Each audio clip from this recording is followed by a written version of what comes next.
Look at Randy Orton slithering. Oh, watch out, watch out, watch out, watch out! R.K.O. hits the cover.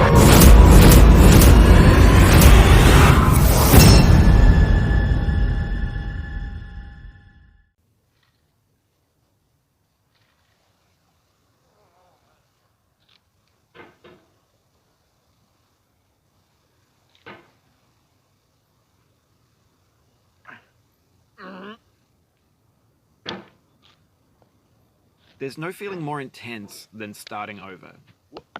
If you deleted your homework the day before it was due, as I have, or if you left your wallet at home and you have to go back after spending an hour in the commute. If you won some money at the casino and then put all your winnings on red but it came up black. If you got your best shirt dry cleaned before a wedding and then immediately dropped food on it. If you won an argument with a friend and then later discovered that they just returned to their original view.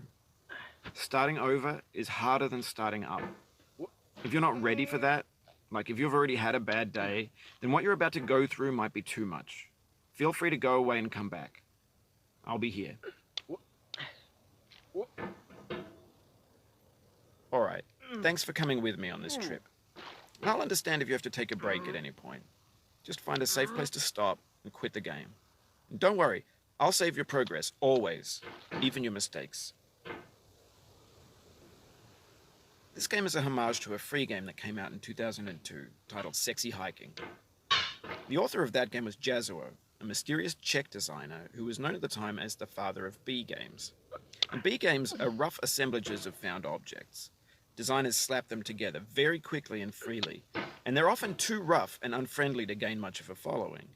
They're built more for the joy of building them than as polished products. In a certain way, Sexy Hiking is the perfect embodiment of a B game. It's built almost entirely out of found and recycled parts, and it's one of the most unusual and unfriendly games of its time. In it, your task is simply to drag yourself up a mountain with a hammer. And that act of climbing, in the digital world or in real life, has certain essential properties that give the game its flavor. No amount of forward progress is guaranteed. Some cliffs are too sheer or too slippery. And the player is constantly, unremittingly in danger of falling and losing everything. Anyway, when you start Sexy Hiking, you're standing next to this dead tree that blocks the way to the entire rest of the game. It might take you an hour to get over that tree, and a lot of people never got past it. You prod and you poke at it, exploring the limits of your reach and your strength, trying to find a way up and over. And there's a sense of truth in that lack of compromise. Most obstacles in video game worlds are fake. You can be completely confident in your ability to get through them once you have the correct method or the correct equipment or just by spending enough time. In that sense, every pixelated obstacle in Sexy Hiking is real. The obstacles in Sexy Hiking are unyielding, and that makes the game uniquely frustrating. But I'm not sure R.K.O intended to make a frustrating game. The frustration is just essential to the act of climbing, and it's authentic to the process of building a game about climbing. A funny thing happened to me as I was building this mountain. I'd have an idea for a new obstacle, and I'd build it, test it, and it would usually turn out to be unreasonably hard.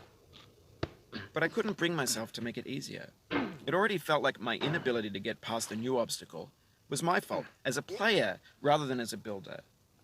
Imaginary mountains build themselves from our efforts to climb them, and it's our repeated attempts to reach the summit that turns those mountains into something real. When you're building a video game world, you're building with ideas, and that can be like working with quickset cement.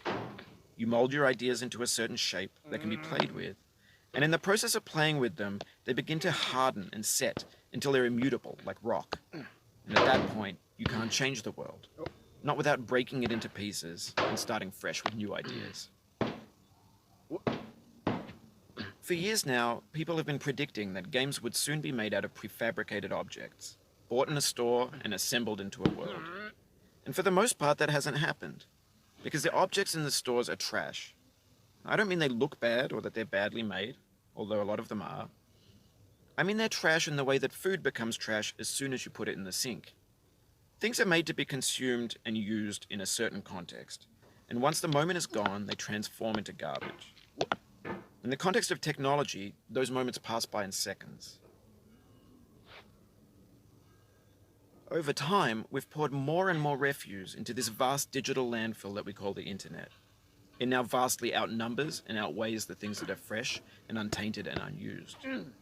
When everything around us is cultural trash, trash becomes the new medium, the lingua franca of the digital age. You can build culture out of trash, but only trash culture. B games, B movies, B music, B philosophy. Maybe this is what digital culture is. A monstrous mountain of trash, the ash heap of creativity's fountain. A landfill with everything we ever thought of in it. Grand, infinite, and unsorted. There's 3D models of breakfast, Gen X's fanfic novels, scan magazines, green screen Shia LaBeouf, banned snuff scenes on LiveLeak.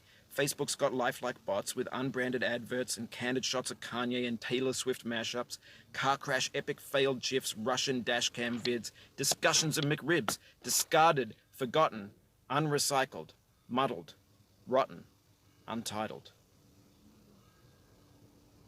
Everything's fresh for about 6 seconds, until some newer thing beckons, and we hit refresh.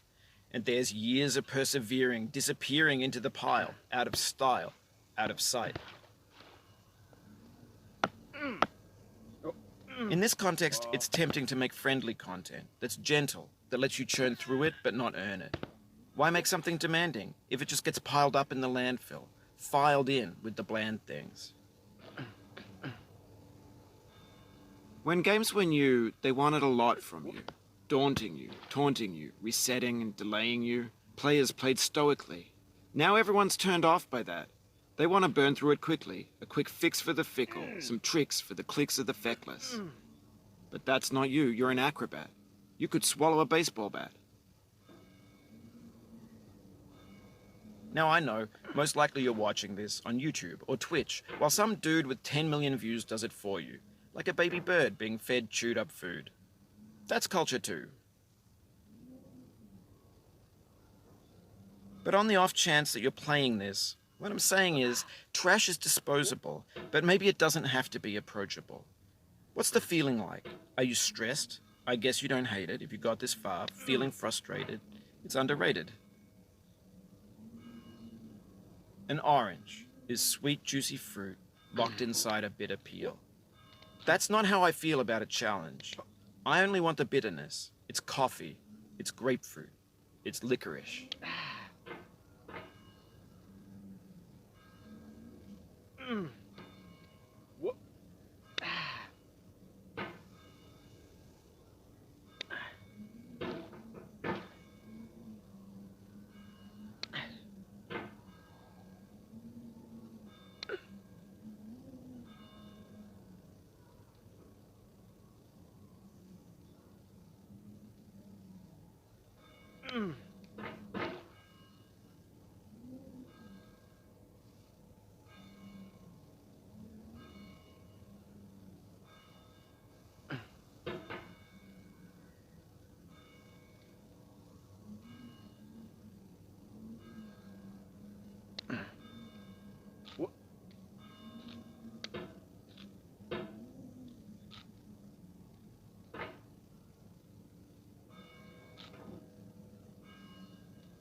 It feels like we're closer now, composer and climber, designer and user.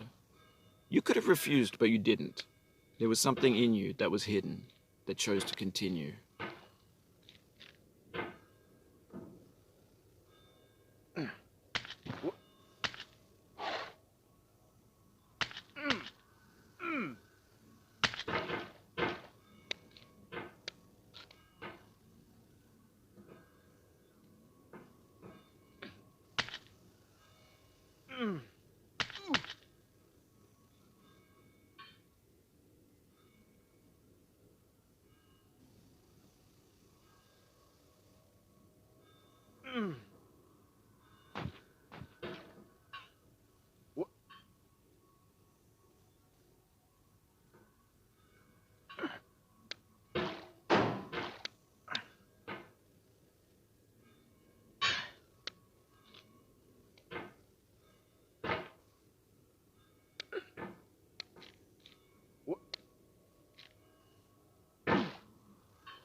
It means a lot to me that you've come this far, endured this much.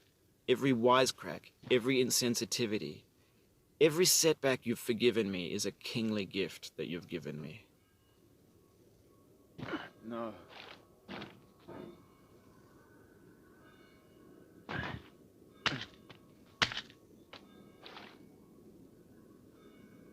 We have the same taste, you and I.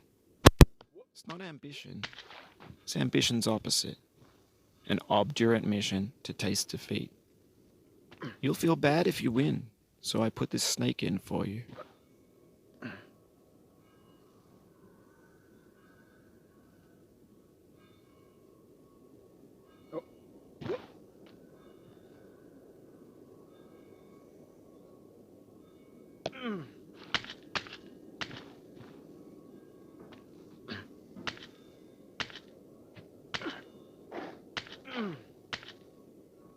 Have you thought about who you are in this? Are you the man in the pot, Diogenes? Are you his hand? Are you the top of his hammer? I think not. Where your hand moves, the hammer may not follow, nor the man, nor the man's hand. In this you're his will, his intent, the embodied resolve in his uphill ascent.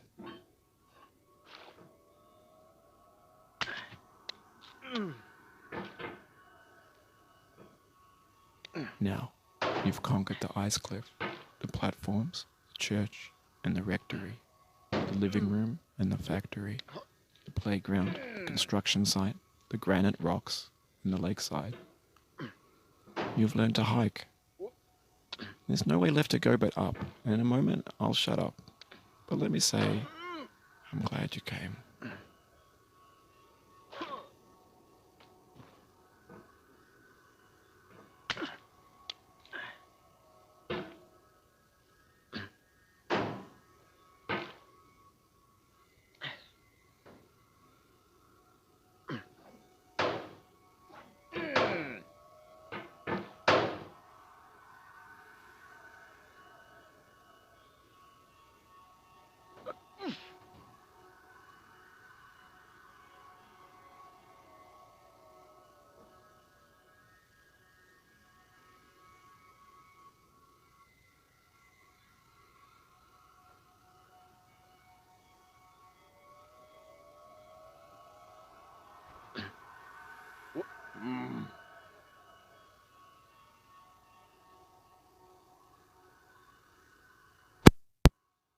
I dedicate this game to you, the one who came this far.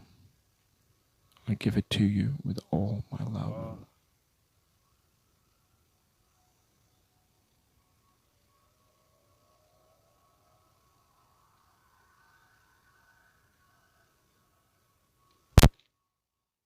Oh.